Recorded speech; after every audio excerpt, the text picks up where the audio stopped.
In this gospel passage from Luke, we are given such a compelling image of a human being, a woman in this case, who is reached a point of desperation in a desire to be healed. We can just feel her longing. 12 years she's lived in a debilitating situation which has pushed her to the margins of her community. We can imagine all the obstacles that are keeping her away from a source of healing that she knows if she can just get to this holy, holy person, that finally here in this encounter, she can find what she's been longing for, this healing of her body, which of course will be restorative of her spirit and her dignity. It's interesting because at first, this source of healing, Jesus, he doesn't see her, he doesn't hear her, but he feels something in his being. He feels, it's called a draining of power, but it's a connection, right?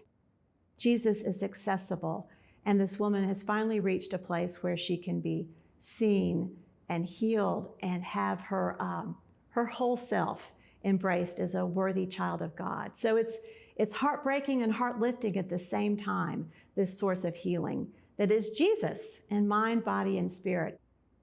You really have everything in this gospel story around the power of an encounter between human beings. It's a very physical story that she reaches out. That takes a fair amount of courage, right? That woman had to be so scared and so brave at the same time for a hemorrhaging woman to reach out and touch a holy man. The writer of the Gospel of Luke has an amazing capacity to put us in the scene. We can feel the press of the crowd that both excludes and pushes someone who is weak or deemed unclean or unworthy aside. And we can also feel the press of the longing of someone who wants to be healed. Reminds me of how much we've experienced, even in our own country, in this last couple of years around barriers, around discovering why is it some have access to health care and others don't. This woman in this passage is seen as disposable. There's a way the passage turns that all upside down, right? And makes us wonder, how might we need to turn ourselves around to see that those who are kept from having access to the health care, to the healing, to the therapy, to the schooling, how might we change our systems? And what we've seen done by the Diocese of Jerusalem is to create institutions that break down those barriers, that are dedicated to making sure that, especially if you're someone who has been shunned by other parts of the community for whatever reason, that at an institution of the Episcopal Diocese of Jerusalem, we are doing everything possible to make health care, prenatal care, rehabilitation, surgery, preventative care available, because every child of God is an essential member of our community.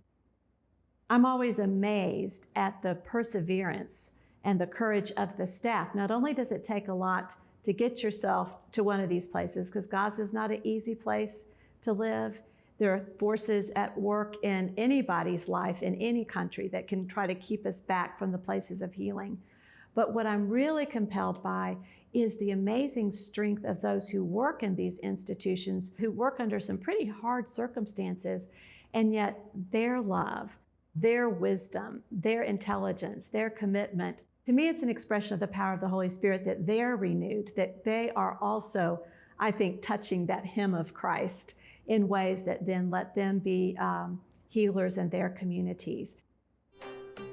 So it's interesting to me in the gospel, doesn't that story also touch us in ways to say that we have our own estrangements to overcome, our own distances to conquer? If we ever try to think that the pain and the suffering of our friends, brothers and sisters, siblings in the Holy Land isn't intimately connected to the work we've been given to do as those who are also wounded and in need of healing. It's powerful to be part of an organization that's so dedicated to making those connections.